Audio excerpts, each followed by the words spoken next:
ఇప్పుడు జూబ్లీహిల్స్ ఎలక్షన్ ఉప ఎన్నిక ఉంది. లేకపోతే లోకల్ బాడీ ఎలక్షన్స్ ఉన్నాయి.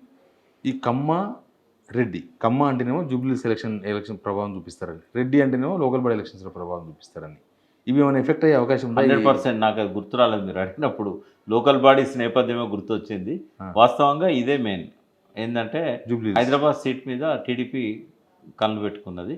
హ్మ్. బీజేపీ, టీడీపీ సపోర్ట్‌తోనే అది సీట్ గెలవాలనుకుంటున్నారు. రేవంత్ రెడ్డి కూడా బహుశా ఆ పార్టీకి ఒక సీట్ రావడానికి, ఎందుకంటే ఆ పార్టీ సాక్రిఫైస్ చేసింది రేవంత్ రెడ్డి కోసం. ఏ స్థానంలో ఎవరిని నిలబెట్టలేదు. కాబట్టి మోడీ గారు కూడా ఇవాళ రేవంత్ రెడ్డిని కంట్రోల్‌లో పెట్టుకున్నాడు చంద్రబాబు ద్వారా. కాబట్టి రేవంత్ రెడ్డి ఒక ప్యాసివ్ కంటెస్ట్ చేస్తాడు. అంటే ఒక డిపాజిట్ కూడా రాని వ్యక్తి టికెట్ ఇస్తాడు. అక్కడున్న అజారుద్దీన్ లాంటి వాళ్ళకో లేకుంటే ఇంకెవరికో టికెట్ ఇచ్చి గెలిపించుకునే ప్రయత్నం చేయడు. ఒక ఓడిపోతాడని ఖచ్చితంగా నిర్ధారణ అయిన వ్యక్తికి అక్కడ టికెట్ ఇస్తాడు.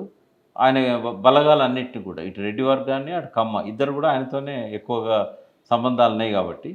బట్ హైదరాబాద్లో మొదటి నుంచి కూడా ఏంటంటే 2014 నుంచి కమ్మాస్ అయినా ఆంధ్ర సెటిలర్స్ అయినా కూడా టీఆర్ఎస్తోనే ఉన్నారు. లేకపోతే మొన్న ఇన్ని సీట్లు గెలవడం సాధ్యం కాకపోయేది హైదరాబాద్లో.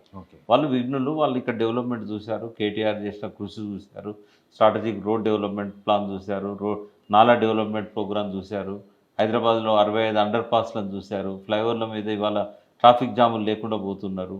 వాళ్ళు ఈ కులపిచ్చితోనో లేకుంటే రేవంత్ రెడ్డి చంద్రబాబు ఇన్ఫ్లుయెన్స్తోనో వాళ్ళు టీఆర్ఎస్ను ఓడిస్తారని నేను అనుకోవట్లేదు. Considerable number of voters Jubilee Hills కాన్స్టిట్యున్సీలో కూడా బయట ప్రాంతాల నుంచి వచ్చి సెటిల్ అయిన వాళ్ళు ఉన్నారు.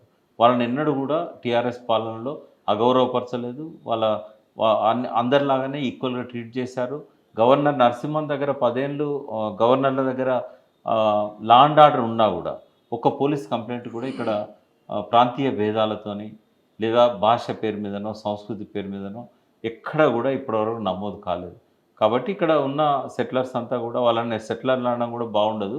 అక్కడ నుంచి వచ్చి సెటిల్ అయిన వాళ్ళే మొదటి నుంచి తెలంగాణకు అనుకూలంగా మాట్లాడిన వాళ్ళు. ఎలక్షన్లు వచ్చినప్పుడల్లా టీఆర్ఎస్ను బలపరిచిన వాళ్ళు.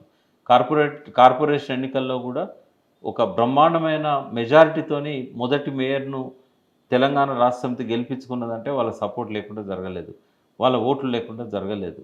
అది గోపీనాథ్ కావచ్చు, షేర్లింగంపల్లి గాంధీ కావచ్చు. ఇప్పుడు పరిస్థితులు మారినాయి కదా. ఇప్పుడు టీడీపీ ఏం మారలేదు. టీడీపీ మొన్న పోటీ ఇప్పుడు చేస్తామంటారు వాళ్ళు అనుకుంటున్నారు. బీజేపీ అదొర టీడీపీ పోటీ చేయలేదు మన జూబ్లీహిల్స్ వాళ్ళకు.